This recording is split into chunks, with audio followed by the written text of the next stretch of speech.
사랑하는 이글스필드 가족 여러분, 4월 16일 금요일 아침입니다. 오늘도 좋으신 주님께서 여러분 모두와 함께 동행하시는 하루가 되시기를 축복합니다. 오늘 우리가 함께 나눌 말씀은 출애굽기 6장 14절에서 7장 7절까지입니다. 제가 말씀을 읽겠습니다. 그들의 조상을 따라 집의 어른은 이러하니라. 이스라엘의 장자 르우벤의 아들은 한옥과 발루와 헤스론과 갈미니, 이들은 르우벤의 족장이요. 시므온의 아들들은 여무엘과 야민과 오핫과 야긴과 소할과 가나안 여인의 아들 사울이니, 이들은 시므온의 가족이요. 레위의 아들들의 이름은 그들의 족보대로 이러하니 게르손과 고핫과 므라리요. 레위의 나이는 137세였으며 게르손의 아들들은 그들의 가족대로 림니와 시므이요. 고핫의 아들들은 아므람과 이스할과 헤브론과 우시엘이요. 고핫의 나이는 133세였으며 므라리의 아들들은 마흘리와 무시니, 이들은 그들의 족보대로 레위의 족장이요. 아므람은 그들의 아버지의 누이 요게벳을 아내로 맞이하였고, 그는 아론과 모세를 낳았으며 아므람의 나이는 137세였으며 이스할의 아들들은 고라와 네벡과 시그리요. 우시엘의 아들들은 미사엘과 엘사반과 시드리요. 아론은 암미나답의 딸 나손의 누이 엘리세바를 아내로 맞이하였고, 그는 나답과 아비후와 엘르아살과 이다마를 낳았으며 고라의 아들들은 아실과 엘가나와 아비아사비니, 이들은 고라 사람의 족장이요. 아론의 아들 엘르아살은 부디엘의 딸 중에서 아내를 맞이하였고, 그는 비느하스를 낳았으니, 이들은 레위 사람의 조상을 따라 가족의 어른들이라. 이스라엘 자손을 그들의 군대대로 애굽 땅에서 인도하라 하신 여호와의 명령을 받은 자는 이 아론과 모세요. 애굽 왕 바로에게 이스라엘 자손을 애굽에서 내보내라 말한 사람도 이 모세와 아론이었더라. 여호와께서 애굽 땅에서 모세에게 말씀하시던 날에 여호와께서 모세에게 말씀하여 이르시되, 나는 여호와라. 내가 네게 이르는 바를 너는 애굽 왕 바로에게 다 말하라. 모세가 여호와 앞에서 아뢰되, 나는 입이 둔한 자이오니 바로가 어찌 나의 말을 들으리이까. 여호와께서 모세에게 이르시되, 볼지어다. 내가 너를 바로에게 신같이 되게 하였은즉 네 형 아론은 네 대언자가 되리니, 내가 네게 명령한 바를 너는 네 형 아론에게 말하고, 그는 바로에게 말하여 그에게 이스라엘 자손을 그 땅에서 내보내게 할지니라. 내가 바로의 마음을 완악하게 하고 내 표징과 내 이적을 애굽 땅에서 많이 행할 것이나, 바로가 너희의 말을 듣지 아니할 터인즉 내가 내 손을 애굽에 뻗쳐 여러 큰 심판을 내리고 내 군대 내 백성 이스라엘 자손을 그 땅에서 인도하여 낼지라. 내가 내 손을 애굽 위에 펴서 이스라엘 자손을 그 땅에서 인도하여 낼 때에야 애굽 사람이 나를 여호와인 줄 알리라 하시매, 모세와 아론이 여호와께서 자기들에게 명령하신 대로 행하였더라. 그들이 바로에게 말할 때에 모세는 80세였고 아론은 83세였더라. 아멘. 모세와 아론의 족보가 나옵니다. 족보는 어떤 집안 사람이고 누구의 후손인지를 밝히는 것을 통해서 이 사람들이 어떤 사람인지를 알려주는 역할을 하는 것이죠. 그렇게 보면 한 사람을 이해하는데 그를 둘러싼 배경과 역사가 영향을 미친다는 것을 생각해 보지 않을 수 없습니다. 전에 이름이 회복되는 공동체에 대한 말씀을 룻기를 보면서 말씀을 드렸는데 오해는 없으시기 바랍니다. 한 사람을 둘러싼 배경이나 역사와 같은 환경이 그 사람을 미리 규정해서는 안 된다는 뜻에서 그때는 그렇게 말씀을 드렸던 것입니다. 오늘 모세와 아론이 레위의 후손이라는 것을 밝히고 있습니다. 그런데 사실 이 족보를 살펴보면서 한 가지 생각해 볼 수 있는 것이 있었습니다. 앞서서 족보는 그가 누구의 후손이고 어떤 집안 사람인지를 알려주는 것을 통해서 한 사람을 이해할 수 있게 해주는 역할을 한다고 했습니다. 그러니까 모세와 아론이 레위 지파의 사람이로구나 하는 것을 오늘 족보가 알려준다는 뜻이지요. 그런데 이 레위는 사실 그다지 평판이 좋은 사람은 아닙니다. 레위는 야곱의 셋째 아들이지요. 야곱이 마지막에 12아들들에게 축복하는 장면이 창세기 49장에 나오는데 레위에 대한 야곱의 축복이 그렇게 영광스럽지는 않습니다. 오히려 레위와 시므온이 세겜에서 행했던 살인을 염두에 두고 있는 듯한 그런 말이 기록되어 있습니다. 무슨 말입니까? 오늘 본문이 모세와 아론이 레위의 후손이라는 점을 말해주는 역할을 하는 것이기도 하지만 레위와 레위 지파가 사실은 이 모세와 아론 때문에 이제부터 중요해진다는 것을 보여주기도 한다는 것입니다.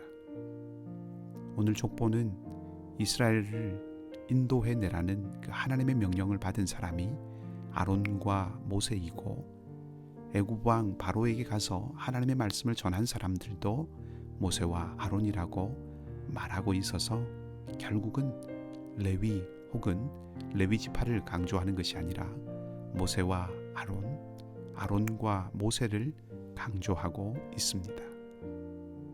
내가 속한 가문이 나를 만들어 가기도 하지만 나를 둘러싼 환경이 나를 만들어 가고 때로는 그 덕을 볼 때도 있지만 반대로 내가 속한 가정과 가문과 환경을 그렇게 명예롭게 만들어가는 사람이 될 수도 있고 또 되어야 한다는 것을 생각해 보게도 합니다. 성공하고 출세해서 가문의 영광을 빛내는 사람이 되라는 것이 아니라 내가 속한 공동체, 나를 둘러싼 환경에 대한 내 책임, 내 분량이 있음을 기억해야 한다는 것을 말씀드리고 싶습니다. 말씀드린 것처럼 모세와 아론이 있었기 때문에 레위는 중요해집니다. 앞서 언급한 창세기 49장에서 야곱이 시므온과 레위에 대해서 이스라엘 중에 흩을 것이라고 말합니다. 어떻게 보면 축복이 아닌 것처럼 보입니다. 실제로 시므온은 나중에 유다에 흡수되어 버립니다. 마치 모래가 날려버리듯 시므온은 흩어 사라집니다. 그런데 레위는 흩어지거나 소멸되지 않습니다. 특히 아론의 후손이 제사장의 직무를 이어가지요. 이스라엘 백성들이 가나안에 들어갔을 때 모든 지파가 다 기업을 분배받지만 레위는 땅을 분배받지 못합니다. 그리고 각 지파들의 기업 이곳저곳에 흩어져 삽니다. 야곱의 예언과 같이 된 것이지요. 하지만 그것이 레위를 소멸하는 길이 아니었습니다. 그들은 제사장의 역할을 하면서 오히려 보호받고 살아갑니다. 신명기 마지막에 가면 도리어 레위는 크게 축복의 말씀을 받습니다. 야곱의 애매한 말이 축복으로 결실을 맺게 되는 그 중심에 모세와 아론 이 두 사람이 있었다는 것입니다. 모세와 아론이 그들을 부르신 하나님과 함께 행했기 때문이지요. 그들은 자신들이 속한 가문과 가정의 부흥을 위해서 일한 것은 아닙니다. 하나님의 부르심에 자신들을 온전히 드렸습니다. 그리고 그 결과는 자기가 속한 지파를 복되게 하였습니다. 오늘 우리가 어떤 사람의 삶을 살 것인지를 생각해 보게 하지요. 환경과 배경의 유익에 기대서 거기에 기대 살아가는 삶을 살아가는 길을 걸을 것인지, 나로 인해서 내 공동체가 영화로워지는 삶을 살 것인지 말입니다. 여러분 모두 여러분을 통해서 여러분의 가정, 또 우리 교회, 또 이 땅이 영화로워지는 복의 통로로 살아가는 은혜가 있기를 주님의 이름으로 축복합니다. 한 가지만 더 살펴보십시다. 오늘 이스라엘을 표현하는 말이 참 독특합니다. 26절은 군대라고 표현하고 7장 4절은 하나님께서 내 군대라고 말씀하십니다. 현재 벌어지고 있는 바로와 하나님과의 관계가 마치 전쟁과 같다는 것을 말해줍니다. 그리고 하나님의 전쟁에 이스라엘이 동참하고 있다는 것을 말해줍니다. 싸움은 하나님이 싸우십니다. 이스라엘은 바로와 대결하지 않습니다. 그런데 하나님은 이스라엘이 그 전쟁에 함께하고 있다고 하십니다. 물론 하나님과 바로의 대결 중에 이스라엘은 고난을 당하기도 합니다. 그런 의미에서 싸움에 동참하고 있다고 볼 수도 있겠지요. 하지만 그것만이 아니라 사실은 사명에 대한 이야기를 담고 있습니다. 하나님께서 바로와 대결하신 이유는 이스라엘을 불러내셔서 하나님이 다스리시는 하나님의 나라를 세우시기 위함이지요. 이 일을 위해서 이스라엘은 계속해서 싸우며 나아가야 합니다. 하나님의 통치를 거부하는 세상과 싸우는 하나님의 백성의 정체성을 보여주는 것이죠. 다툼을 만들고 갈등을 만들어내면서 살아야 한다는 것이 아니라 세상의 가치와 타협하거나 또 그것을 수용하지 않고 하나님의 다스리심 아래에 충성을 보이고 살아야 하는 존재라는 것을 말해주는 것입니다. 그리고 하나님에 대한 충성은 배제와 갈등과 판단과 정죄가 아니라 사랑으로 표현되는 것입니다. 성경 전체적으로 볼 때 그런 의미를 이 군대라는 말에서 생각해 볼 수 있습니다. 그리고 주일에 말씀드렸던 것처럼 이스라엘을 하나님의 군대라고 하심으로써 하나님의 승리의 영광을 함께 누릴 수 있도록 하신다는 것도 생각해 볼 수 있습니다.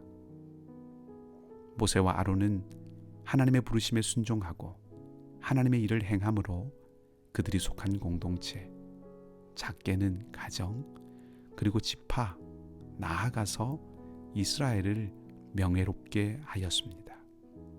여러분의 삶이 부르심에 순종하고 사명을 감당함으로 가정과 공동체가 영광스러워지는 은혜가 있기를 바랍니다.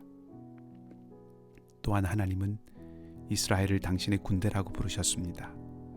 오합지졸이고 훈련도 되지 않았고 심지어 모세와 아론을 원망하고 하나님의 일을 향해서 의구심을 보이는 그들을 놀라운 하나님의 일을 위한 동반자로 여겨주셨습니다. 그래서 사명을 주시고 승리의 영광을 함께 누릴 수 있도록 초대해 주신 것이지요. 은혜입니다. 오늘 약하고 부족한 우리를 오히려 동반자라고, 동역자라고, 친구요, 가족이라고 여겨주시는 하나님의 그 은혜를 기억하고 겸손히 하나님과 동행하기 원합니다. 그리고 우리 또한 은혜를 나누어주는 사람으로 살기를 원합니다. 약한 나를 군대라고 불러주신 하나님의 격려가 우리를 통해서 약한 내 자녀, 부모, 형제, 동료, 그리고 이웃들에게 흘러가게 하십시다. 그리하여 사람과 생명을 살리는 삶을 사십시다. 이 놀라운 은혜가 넘치시기를 주님의 이름으로 축복합니다. 함께 기도하겠습니다. 하나님, 레위는 그 평판이 그리 특별하지 않았지만 하나님의 사람 모세와 아론으로 인해서 이제는 다른 지파들 못지않은 명예와 책임을 가진 지파가 되었습니다. 우리가 조상의 평판을 양분으로 자라가는 나무가 아니라 공동체를 빛나게 하는 하나님의 사람으로 살아갈 수 있는 은혜를 허락해 주시옵소서. 말씀에 순종하고 부르심을 따라 살아가는 사람들이 되게 하여 주시옵소서.